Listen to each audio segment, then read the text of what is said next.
যারা জাতীয় বিশ্ববিদ্যালয়ে পড়ে তাদের কি বিসিএস ক্যাডার হওয়ার স্বপ্ন দেখা উচিত, নাকি বিসিএস ক্যাডার হওয়ার পাশাপাশি অন্য কোনো স্বপ্ন দেখা উচিত? আসলে জাতীয় বিশ্ববিদ্যালয় আর পাবলিক বিশ্ববিদ্যালয় আলাদা কিছু না, প্ল্যাটফর্ম আলাদা কিছু না। তারপর আমরা যারা জাতীয় বিশ্ববিদ্যালয়ে পড়ছি আমাদের ভয়ে কাজ করে যে ওই ভাই ঢাকা ভার্সিটি পড়ে, ওই সব বৈশাখ ভার্সিটি পড়ে বা ভার্সিটি পড়ে, তার জন্য বোধহয় খুব সহজ। বিশেষ করে জার্নিটা কিন্তু সবারই জন্যই সমান।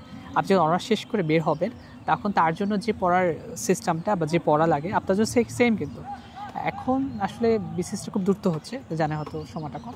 এই জন্য আমার মনে হয় যদি ভালো করতে চায় যে কোনো সেক্টরে, জাতীয় বিশ্ববিদ্যালয় পড়ুক আর যেখানে পড়ুক, আর সেখানে অবশ্যই একটু আগে শুরু করতে হবে। আগে যেমন আমরা শুরু করতাম, আমরা চিন্তা ছিল যে আমরা অনার্সের পর শুরু করবো, বাট এখন মনে হয় অনার্স থাকতে থার্ড ইয়ার থেকে শুরু করা প্রয়োজন। আমার মনে হয় এইটা, কারণ অনেকে বলে কি যে আমরা জাতীয় বিশ্ববিদ্যালয়ে পড়তেছি, আমাদের হচ্ছে কোয়ালিটি টিচার নাই, আমাদের ক্লাস করতে পারতেছি না, তো আমাদের ভালো করার সুযোগ নেই। যখন আমি আসলে তাদেরকে মোটিভেট করার ট্রাই করি, তারা বোঝে কি যে আমি হচ্ছে মানে মকারি করতেছি, মনে হয় তাদেরকে করার চেষ্টা করতেছি, ইনফ্লুয়েন্স করার চেষ্টা করতেছি। কিন্তু রিয়েলিটি হচ্ছে যদি কোনো পোটেনশিয়াল ক্যান্ডিডেট থাকে যারা আসলে চিন্তা যে ভালো করবো আমি, তো সেক্ষেত্রে কিন্তু সে অনার্সের ফার্স্ট ইয়ার থেকেই এই জার্নিটা শুরু করতে পারে। আমি বলি না যে বিসিএস এর জার্নি, কারণ কেউ যদি ইংলিশ শেখার দক্ষতা বা আপনি গ্রামার বলেন, তারপর হচ্ছে গণিতের যে দক্ষতা, এটা যদি সে বাড়াতে পারে তাহলে তো তার তো চাকরিতে সে প্রথম থেকেই এগিয়ে থাকতে পারে। আপনার যেহেতু ক্লাস ঠিক মতো হচ্ছে না হয়তো বা আপনার চাপও কম, আপনি কেন এদিকে আপনি ফোকাস করতেছেন না? সেটাই ভাই, আসলে মূল বিষয় হচ্ছে জাতীয় বিশ্ববিদ্যালয়ের সাথে তেমন বেশি ক্লাসটা প্রেশারটা খুবই কম, এবং আমার মনে হয় জাতীয় বিশ্ববিদ্যালয় থেকে ভর্তি হয়ে সে আরও খুব ভালো নিজে গুছিয়ে নিতে পারে। কীভাবে? যেমন ধরেন আপনি যদি ফার্স্ট ইয়ার থেকে যখন আসবেন দেখবেন ক্লাসটা কম হবে, ক্লাসে ফাঁকে ফাঁকে আশেপাশে অনেকগুলো হচ্ছে লাইব্রেরি পাবেন বা প্রতিষ্ঠান পাবেন, পড়ার জন্য সুযোগ থাকবে, যদি কোচিং সেন্টার আছে। আপনি চাইলে যেমন 9-10 গণিত দিয়ে শুরু করতে পারেন, ক্লাস 8 গণিত দিয়ে শুরু করতে পারেন, গণিতের ভীতিটা দূর হবে। আগের সাথে ইংলিশটা শুরু করতে পারেন, ইংলিশের স্পিকিং স্টাইলটা বা গ্রামার যে ইরোরগুলো আর কি, তো এগুলোর উপর গুরুত্ব দিতে পারেন। বাংলা ব্যাকরণটা শুরু করতে পারেন, সাহিত্য আস্তে আস্তে পড়া অভ্যস্ত হতে পারেন। বিশেষ করে আপনি জানেন আমাদের বিসিএস কিন্তু লিখিত হতে গ্রন্থ সমালোচনা আসে, তো আমি যদি ফার্স্ট ইয়ার থেকে কোনো বই টপিক পড়ে যাই, যেমন ধরেন এবার আসছে সিলে কোথায় সে 47 মধ্যে, আমি এটা আমার আগে পড়া, তো আমি যদি ধরেন এটা ফার্স্ট ইয়ার সেকেন্ড ইয়ার থেকে গল্প আকারে পড়ে যাই, অথবা আমার ধরেন আসছে হচ্ছে একটা মুক্তিযুদ্ধ রিলেটেড কোনো একটা বই, তো আমি ধরেন হচ্ছে বলা যে 71 দিনগুলি পড়লাম, আর এটা কিন্তু আমার পড়া হচ্ছে সেকেন্ড ইয়ারে। এখন যদি এই টাইপের কোশ্চেনগুলো আসে তাহলে আমার খুব সহজ। তো আমি বলবো যারা সামনে স্বপ্ন দেখছেন জাতীয় বিশ্ববিদ্যালয় হন আর পাবলিকে হন, তারা অবশ্যই বই পড়া উচিত এবং এখন থেকেই ডিটেলসে পড়া উচিত। কারণ আপনার প্রিলির এসে সময়টা কম পাবেন, প্রিলির পর রিটেলের সময়টা খুবই কম দেয় এখন, প্রায় 2 মাস 2.5 মাস। আমাদের সময় তো ক্যারিয়ার রিলেটেড আমার মনে হয় কি এক্ষেত্রে একটু সচেতনতাটা জরুরি, কারণ আমাদের পাবলিক বিশ্ববিদ্যালয়ে যে আমাদের টিচাররা অনেক বেশি হেল্প করেছে এমন না। চাকরির জন্য যে আমরা প্রিপারেশন শুরু করেছি এটা দেখা যায় ভিতর থেকেই এসেছে। হয়তো এটা বলতে পারেন যে আশেপাশে সবাই ক্লাস করে, আমরা একটা পরিবেশ পেয়েছি, কিন্তু এর বাইরে কিছুই না। তো আমি আমার ওই যে লার্নিং ক্যাপাবিলিটি যেটা ছিল, আমি তো কোচিং এ ক্লাসও কখনো করিনি। তো যেহেতু কোচিং এ ক্লাস করিনি, আমি জাস্ট অনলাইন থেকেই আমার যেটা প্রবলেম হইতো, আমি সমাজ পারি না, আমি সমাজের একটা ভিডিও ইউটিউব থেকে দেখে নিতাম, সবচেয়ে ভালো ভিডিও কে বানায় সেটা দেখতাম, তারপর আমার যদি সন্ধিতে সমস্যা হতো আমি সেই রিলেটেড ভিডিওটা দেখতাম। তো এভাবে করে জার্নিটা এগিয়েছি। আমার মনে হয় না যে যার প্রবলেম সলভ করার ক্ষমতা আছে সে যেথায় পড়ুক ভালো করতেই পারবে। আমি আপনার সাথে একটু অ্যাড করে নিই, সেটা হচ্ছে যে ওই সক্রেটিস একটা কথা বলছে, নো থাইসেলফ, নিজেকে জানো। এখন আমাদের জানা দরকার যে আমার ক্যাপাবিলিটি কতটুকু, যে আমি অনার্স করতেছি, এখন আমি অনার্স শেষ করে আমি যদি এসএসসি পাশের সাথে কম্পেয়ার করি তাহলে তো চলবে না।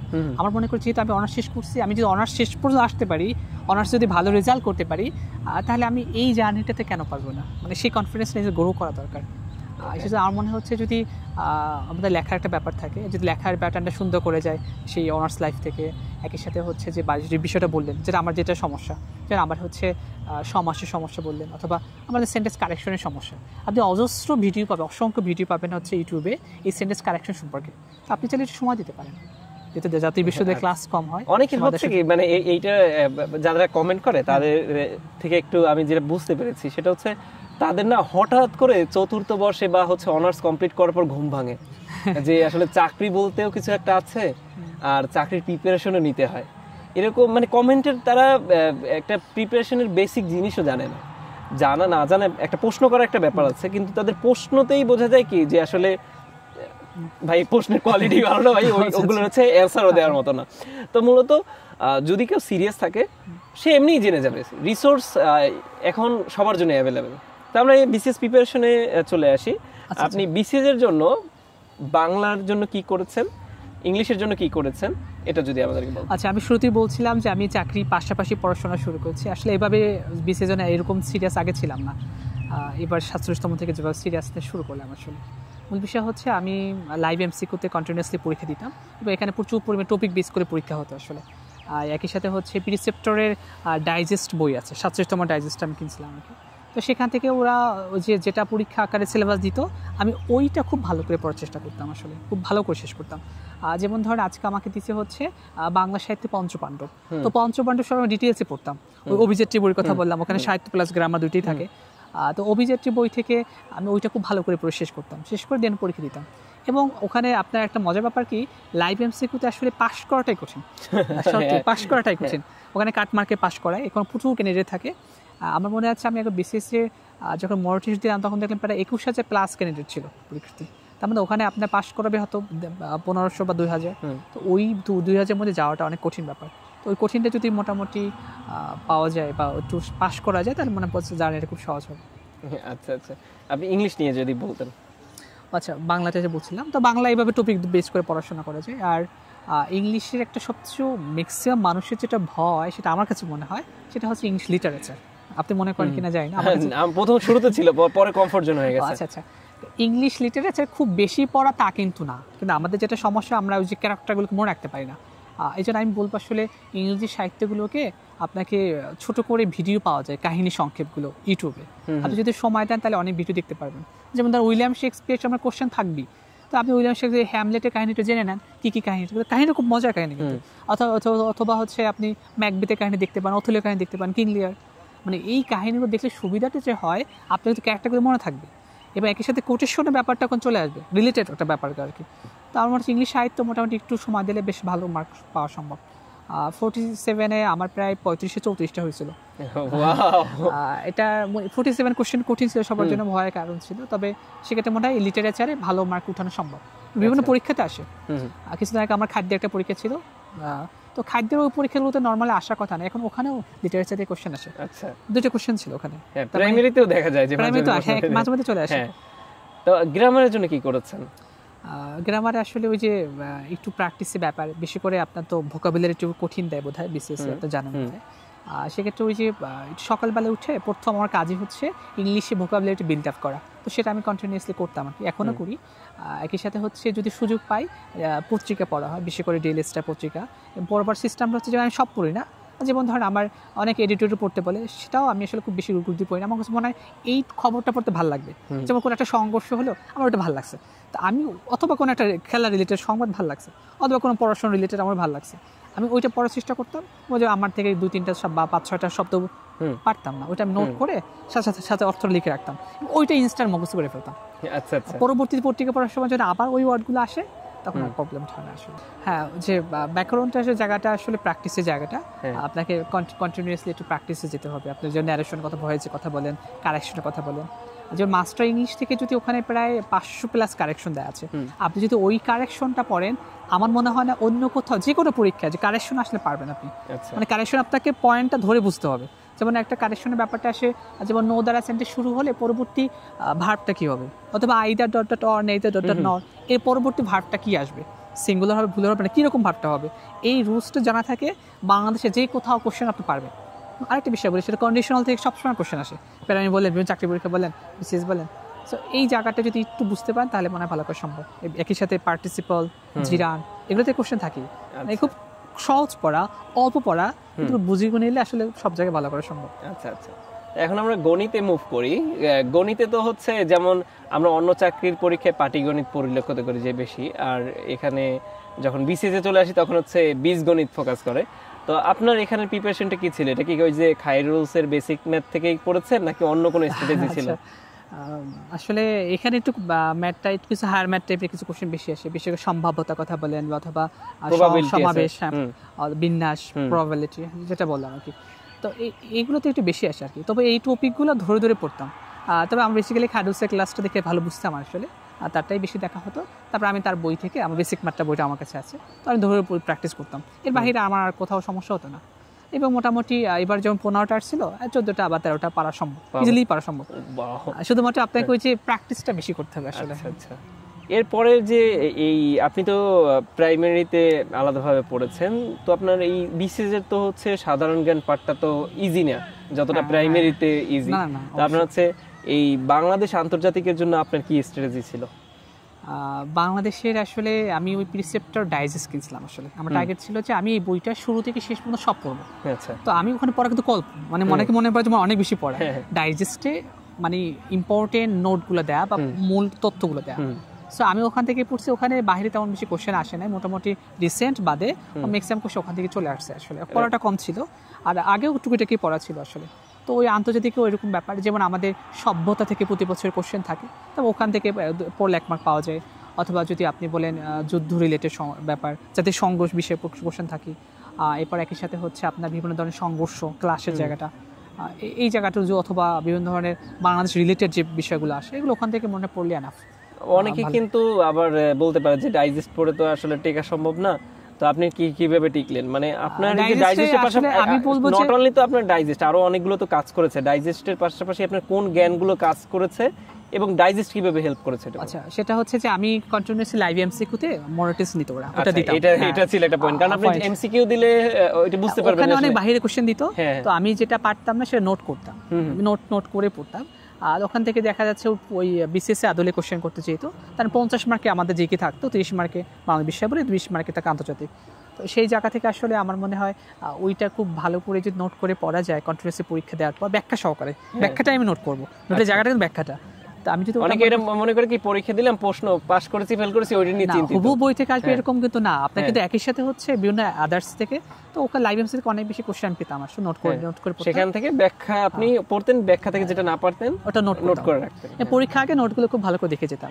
একই সাথে এটিউ পরীক্ষা আগে তাই করছিলাম, নোটটা খুব ভালো করে দেখে যেতাম আসলে। আচ্ছা। এবং বিসিএস এর আগেও তাই। তো এভাবে মোটামুটি চলে আসছে। আর একটা মজার বিষয় বলি, সেটা হচ্ছে লাইভ এমসিকিউ থেকে কিছু পয়েন্ট আমি নোট করার সুযোগ পাইনি, আমি সেটা স্ক্রিনশট দিয়ে রাখতাম। তো আমার মনে আছে আমি ওখানে UNWTO এর নামে একটা সংস্থা সদর দপ্তর আসছিল, তো ওইটা একটু আনকমন কোশ্চেন, কিন্তু ইভেন ওই কোশ্চেনটা 3-4 দিন আগে একটা পরীক্ষা আসছিল ওই যে লাইভ এমসিকিউতে, আমি ওইটা আনকমন মনে করে, যেটা আমি পারি না, আমি ওইটা স্ক্রিনশট দিয়ে রাখছিলাম। ইভেন এসে দেখে 47 চলে আসছে, এটা অনেকেই পারে না, এটা আমার জন্য লাকিলি আমি সেটা পারছি। হ্যাঁ, তা আমি কেনেডিতে এটাই বলবো, যারা একটু ভালো করতে চান সাধারণ জ্ঞানে, তো যেটা পারেন না ওইটাই নোট করবেন। মানে আপনাকে একটু জানার আগ্রহটা বেশি থাকতে হবে, এবার একটা কনফিডেন্স রাখতে চাই পারবো। আচ্ছা, আবার কিছু জিনিস আছে যে যখন আমি পরীক্ষা দিচ্ছি আমি দেখলাম যে যুদ্ধের সালগুলো ভুলে যাচ্ছি, অথবা হচ্ছে কনফিউজড হয়ে যাচ্ছি কোনো টপিকের মধ্যে। আমাদের উচিত যে ওই যে টপিকে আমাদের মনে হচ্ছে পরীক্ষা দিয়ে সমস্যা হচ্ছে বা কনফিউজড হয়ে যাচ্ছি, সেগুলো নোট নেওয়া যেতে পারে। হ্যাঁ, এরকম একটা কনফিউশন জায়গাটা আমি একটু বলি, সেটা হচ্ছে যেমন আমাদের যে অস্ট্রেলিয়া বা ওশেনিয়া মহাদেশে কিছু একটা অংশ আছে, যেমন মেলানেশিয়া, পলিনেশিয়া। এখন ওইটা আমি কিছুটা ছন্দ নিজের মতো তৈরি করতাম, মানে আমি কাউটা ফলো করতাম না। আর যেমন আমি পড়তাম যে মেলা পাবা ফিশ, মেলা দ্বারা বলতো মেলানেশিয়া, পাবা মানে হচ্ছে পাপুয়া নিউগিনি, পাবা ভাতে মানে ভানুয়াতু, আর ফিতে হচ্ছে ফিজি, আর সাথে সলোমন দ্বীপপুঞ্জ। এই যে এরকম নিজের মতো করে নোট করতাম। এটা আপনার নিজের স্ট্র্যাটেজি যে আসলে আমি এটা এভাবে মনে রাখলে আমার কনফিউশন তৈরি হবে না, কনফিউশন মুক্ত অ্যানসার করতে পারবো। ছন্দ অনেক দিক থেকে ধার করে আমি ওটা দেখেছি, যখন আমি এটা নিজে বানাই তখন দেখা যায় বেশি দিন মনে থাকে, আবার যখন পড়তে যাই তখন কিন্তু আমার রিভিশন দিতেও কিন্তু টাইম কম লাগে। এবং আমি যেটা তৈরি করবো নিজে, সেটা আমি ইনস্ট্যান্ট নোট করে রাখবো খাতায়। এবং এই যে রিসেন্ট যে আমাদের নোবেল পুরস্কার দিল, সেটা আমি ওই ছন্দকারে নোট করে রাখতাম, নিজে তৈরি করতাম। আমি কার্ডটা ফলো করতাম না।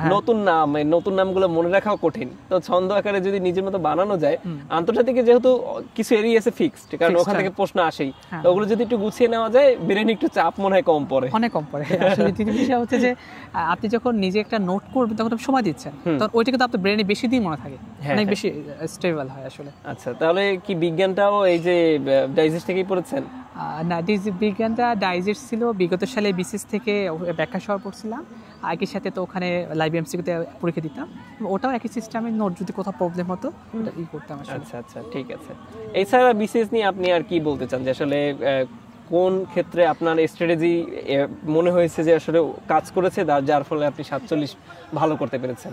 আমার কাছে মনে হয় আসলে বিসিএস যদি কেউ জার্নি শুরু করতে চায়, তার একটু আগেই শুরু করা প্রয়োজন, এখন সময় যেহেতু সময় কম।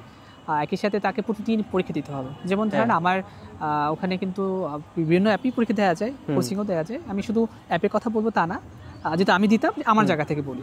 কেউ অনেক বেশি দুর্বল হলে সে ফিজিক্যাল ক্লাসও করতে পারে, পরীক্ষাও দিতে পারে, সেটা তার ব্যাপার। অবশ্যই সেক্ষেত্রে আমি ওই অ্যাপে যখন দিতাম তখন দেখতাম আসলে মোটামুটি আমার যে টপিকটা সমস্যা, যেমন আর বিজ্ঞান একটু আমি আর্টসের স্টুডেন্ট, বিজ্ঞান একটু আমার একটু ভয়ে কাজ করতো। তো আমি বিজ্ঞানে ওরা হতো কি, ওরা টপিক বেচ করে পরীক্ষা নিত, ওই টপিকটা খুব ভালো করে পড়ার চেষ্টা করতাম এবং পরীক্ষা দেওয়ার চেষ্টা করতাম। তো তারপরে বিজ্ঞানের ফোবিয়াটা এখন নাই।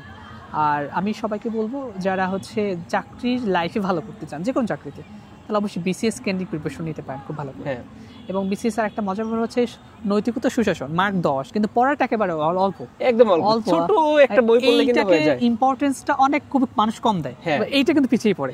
মনে করেন আমি বাংলাদেশ বিষয়গুলো অনেক পড়বো, আন্তর্জাতিক অনেক পড়বো, ওখান থেকে চলে আসবে। আসলে আপনি কখনোই হুবহু সবগুলো কমন পাবেন না। তো ভাইয়া আপনি আপনার ক্যাম্পাস লাইফ নিয়ে বলেন, আমাদের একটা বড় অডিয়েন্স তারা হচ্ছে অনার্স চলছে বা শেষের দিকে, তারাও যেন একটা আইডিয়া পায় যে আসলে ক্যাম্পাস লাইফটা কেমন হওয়া উচিত, আবার কিভাবে পড়াশোনা করলে অনার্সে ভালো করা যায়, নিজের সাবজেক্টে জোর দিলে কি হয়, এবং হচ্ছে শেষে গিয়ে কখন চাকরি প্রিপারেশন শুরু করতে হয়।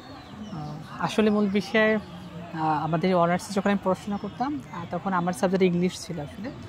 এখন ইংলিশের সবচেয়ে বড় একটা অংশ হচ্ছে আমরা ফ্রি হ্যান্ড রাইটিং লিখতে হয়। তো ইংলিশে না, আপনি যে কোনো সাবজেক্টে হন না কেন, আপনি যেহেতু রিটেন যদি পরীক্ষা দেন কোথাও চাকরি পরীক্ষা ক্ষেত্রে, তাহলে ইংলিশে যথেষ্ট ভালো হওয়া প্রয়োজন। তো এই ফ্রি হ্যান্ড রাইটিংয়ের জন্য আসলে আমাদের প্রচুর পরিমাণ ভোকাবুলারি পড়তে হয়। এটা আমি সবাইকেই বলবো যারা কন্টিনিউয়াসলি এখন অনার্সে পড়াশোনা করছেন, সবাই প্রচুর পরিমাণ ভোকাবুলারিটা ইম্পর্টেন্সটা বেশি দিতে হবে।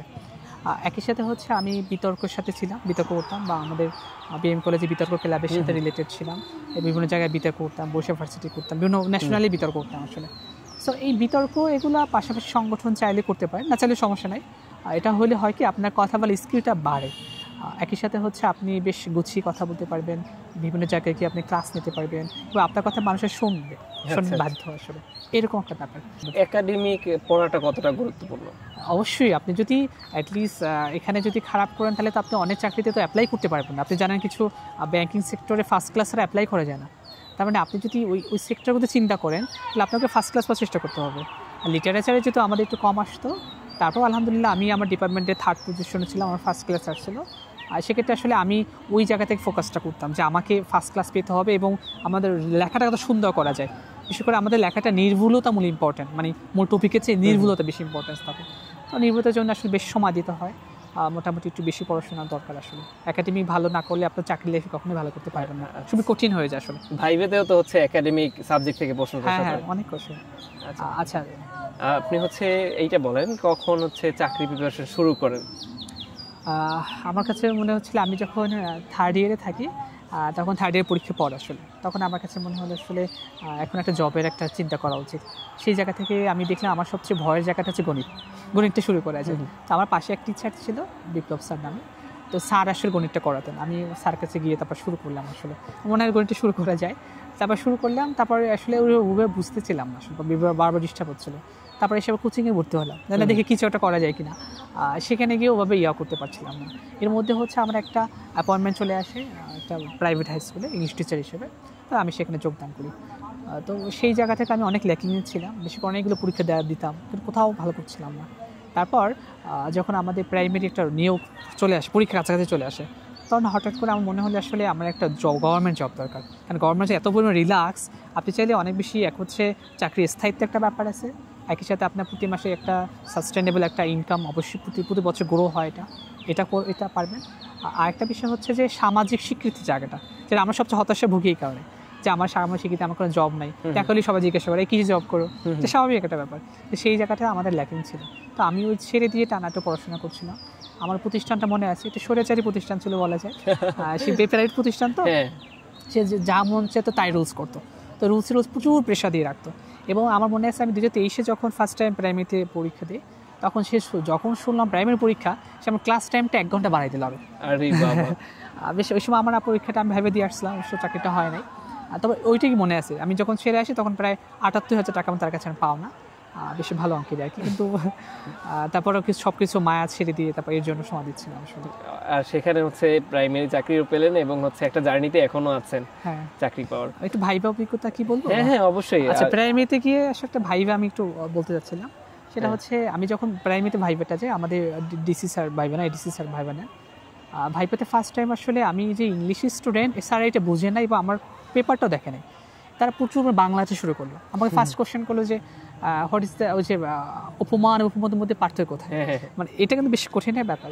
শুধু বললো যে পার্থক্য কোথায়, একটা পার্থক্য বলুন, উদাহরণ বলুন।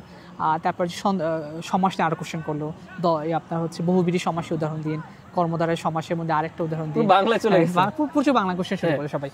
করণ কারকে একটা উদাহরণ দিন, এই কলম দিয়ে ভালো লেখা হয়, এই কলমটা কি কারক, এবং লাস্টে সব শেষে যখন আসবো তখন আমাদের ওখানে যিনি ভাইভা হেড ছিলেন, সে দেখলেন আমি ইংলিশ স্টুডেন্ট, তখন সে ইংলিশে একটা কোশ্চেন করলো, দুটো কোশ্চেন টোটাল। তারপরে আমি চলে আসছি। আসলে মূল জায়গাটা আসলে আপনি ভাইভাতে যাবেন, আপনি এইটা শিওর না যে আপনাকে ডিপার্টমেন্ট থেকে কোশ্চেন করবে, বাইরে থেকে করতে পারে, এটা তাদের ব্যাপার আসলে। আচ্ছা আচ্ছা। তো আপনি এই পুরো চাকরি জার্নিতে আমাদের কয়েকটা লেসন শেয়ার করেন, আসলে যে লেসনের জন্য আপনি আজকে এত দূর চলে এসেছেন, মানে আপনার বাঁক ঘুরিয়ে দিয়েছে। প্রথমত আসলে আল্লাহ রহমত ছিল, আমি সবসময় আল্লাহর কাছে চাইতাম যে এরকম একটা যেন রিজিকের জায়গা হয়, যে একটি রিল্যাক্স যেন আমি পাই, যেখানে প্রচুর পরিমাণে প্রেশারে থাকতাম। আর যেহেতু আমার বাবা নেই, আমার মাকে আসলে আমারও দেখাশোনা করতে হয়, এবং আপনি জানেন আমি বিবাহিত, আমার ওয়াইফ আছে, তাদের এই সব প্রেশার নিয়ে আসলে প্রথমত আসলে আমি আল্লাহর কাছে বেশি চাইতাম। সেকেন্ড বিষয় হচ্ছে আমি ওয়াইফকে ক্রেডিট দেবো, ও আসলে প্রচুর পরিমাণে আমাকে ইন্সপিরেশন দিত বারবার, যে তুমি পারবা। আমি হেরে যেতাম, আমার কাছে মনে পারিনি, পরীক্ষা দিতাম, ফেল করে আসলাম, একদম অনেকগুলো পরীক্ষা দিচ্ছি ঢাকাতে, ফেল করে আসলাম, ও আসে বলে না না তুমি পারবা, মানে বারবার ইন্সপিরেশন দিত, মানে না আমি তো পারবো, তাহলে আমি কেন বসে আছি, আবার ট্রাই করতাম। তার বলে না তুমি, ও আমার একবার বলে তো জবটা ছেড়ে দিয়ে আসো, তারপর ওর কথা অনুযায়ী ছেড়ে দিয়ে আসলাম। তারপর তো দুজনে একই সাথে একই প্ল্যাটফর্মে একই তারিখে যোগদান করে আসলে সেই জায়গাতে আসলে ও অনেক বেশি ইন্সপিরেশন ছিল আমার এই চাকরির ক্ষেত্রে। আচ্ছা, আমার ক্ষেত্রে ওই কাইন্ড অফ সেম, আমার ক্ষেত্রে তো আরো বেশি অবদান। সেটা হচ্ছে ক্যাডার সার্ভিস আছে, আমি নিজে হচ্ছে আমার ওয়াইফের যে চাকরি হয়, মানে যেদিন প্রাইমারিতেও পরীক্ষা দিতে যায়, আমি গিয়েছি হচ্ছে সিনিয়র অফিসারের পরীক্ষা দিতে, মানে আমার প্রাইমারি পরীক্ষা দিতে পারিনি একই ডেটে হয়। তো এরপরে হচ্ছে দীর্ঘদিন এটার জন্য হচ্ছে বেকার থাকতে হয়। আর আমার ওয়াইফের যে ইনকাম, সেই ইনকামেই আমরা দুইজন চলাচল করেছি, চলাফেরা করেছি। তো এখন হচ্ছে আপনার এটা বলেন যে আর কি অডিয়েন্সের জন্য বলবেন সামনে? আমার মনে হয় আসলে জীবনে হতাশার কিছু নাই, সেটা বারবারই বলি, হতাশার কোনো কারণ আসলে নাই। আপনি যদি মনে হয় এই চাকরিটা আপনার জন্য হচ্ছে না, আর তার মানে মনে রাখতে হবে রিজিকের এই জায়গাটা অন্য কোথাও আপনার জন্য আছে। তবে আমার কাছে যেটা মনে হয়, আমি যেটা বারবার বলি সবাইকে, আপনার চেষ্টাটা আপনি সর্বোচ্চ করবেন যে কোনো প্ল্যাটফর্মে। যেমন আপনি যদি হচ্ছে ক্লাসে যখন পড়াশোনা করবেন, তাহলে চেষ্টা করুন ক্লাসে টপার হতে, সবার চেয়ে ভালো করতে। যদি আমার ক্লাসের কেউ ভালো পারে, আমি কেন পারবো না? একই সাথে হচ্ছে যদি চাকরি পরীক্ষার ক্ষেত্রে আমার জায়গা থেকে আমি সর্বোচ্চ চেষ্টা করব। অনেকে বলে যে চাকরি দুর্নীতি হয়, এইটা হবে না, এইটা হবে না, এই কথা প্রায় শুনে আসি আমরা। আসলে বাস্তবতা হচ্ছে আসলে আপনি যদি আপনার সর্বোচ্চ চেষ্টা করেন, আপনার চাকরিটা এমনিতেই হবে, কোনো ধরনের কোনো মাধ্যমে যাওয়া লাগবে না। আর যদি আপনি যখন মনে করেন যে মাধ্যমে যেতে হবে, তখন আপনি তো নিজে আর চেষ্টা করবেন না, এটা একটা বড় ব্যাপার। এই জন্য আপনার যদি মনে করেন না মাধ্যম কেউ নাই, না আমি নিজেকেই মাধ্যম বানাবো, আমি নিজেই আল্লাহকে ভরসা করে নিজে সর্বোচ্চ চেষ্টা করবো, তারা মনে হয় যে চাকরি পাওয়া আসলে খুব কঠিন একটা ব্যাপার না, এবং খুব সহজ একটা প্রসেস। আপনি যেহেতু শিক্ষা ক্যাডার আছে, আপনি খুব ভালো জানেন এই ক্ষেত্রে। আসলে এই যে যেটা মানুষের স্বপ্ন থাকে যে একটু বড় একটা প্ল্যাটফর্মে চাকরি করা, সেক্ষেত্রে আমার মনে হয় একটু সর্বোচ্চ চেষ্টা করা, মানে আমাকে এফোর্ট দিতে হবে। আল্লাহ তাআলা ওভাবেই বলছেন যে তোমরা চেষ্টা করলে আল্লাহ তোমাকে ফিরিয়ে দেবেন না আসলে। আচ্ছা, একটা পয়েন্টই জাস্ট আমরা শেষ করব, সেটা হচ্ছে আপনার হতাশা কি এসেছে, আর সেই হতাশা কিভাবে কাটিয়েছেন? অনেকবার এসেছে, শুধু এসেছে না, অনেকবার। আমি আসলে যখন একবার আমার মনে আছে, আমি রেলওয়েতে আমার একটা পরীক্ষা ছিল, রেলওয়েতে আমি অবশ্যই পরিষ্প্রাপ্ত হয়েছিলাম, ওখানে যোগদান করিনি। তো এর আগে রেলওয়েতে একটা পরীক্ষা ছিল, তো রেলওয়েতে আমি দেখলাম খুব কাছাকাছি সময় গিয়ে, মানে যেখানে আমাদের 70-65তে কাটমার্ক হয়, সেখানে আমরা 61 বা 62-র মধ্যে চলে আসছে, কাছাকাছি গিয়ে আমি প্রচণ্ড হতাশ হয়ে যেতাম। তখন গিয়ে একেবারে আমার মানে ঘুম টুম ভালো আসতো না, প্রচণ্ড খারাপ লাগতো। তারপরে আবার মনে হতো না আসলে যেহেতু আমি 62 পাইছি, তবে আরেকটু পাওয়ার সম্ভাবনা আমার আছে, তো সবাই যদি পায় তাহলে আমি কেন পাবো না, আবার যে করতাম, আবার চেষ্টা করতাম। তো এরকম অসংখ্য পরীক্ষা আমি ঢাকাতে গিয়ে দিয়ে আসছি, যেখানে আসলে আমার রেজাল্ট ভালো আসে না। তারপর আবার ঘুরে দাঁড়াইছি, তো আল্লাহর রহমত ছিল, আসলে আমার ওয়াইফ ইন্সপিরেশন বারবার দিত। আবার একই সাথে আমার মনে হতো আসলে আমি কিছু পারবো বোধহয়, চেষ্টা করা উচিত। মানে আমার কথা এইটাই যে আপনার যেই পর্যন্ত বয়স আছে, আপনার যদি মনে হয় একদিনের জন্য সুযোগ আছে, সুযোগটা কাজে লাগানো উচিত। অসংখ্য ধন্যবাদ ভাইয়া আমাকে সময় দেওয়ার জন্য। হয়তো আবার সামনে কোনো একটা প্ল্যাটফর্মে আপনার সাথে আবার দেখা হবে। জি। অনেক ভালো থাকবেন, আপনাকেও অনেক ভাবির জন্য ধন্যবাদ। অনেক বেশি দোয়া থাকবে।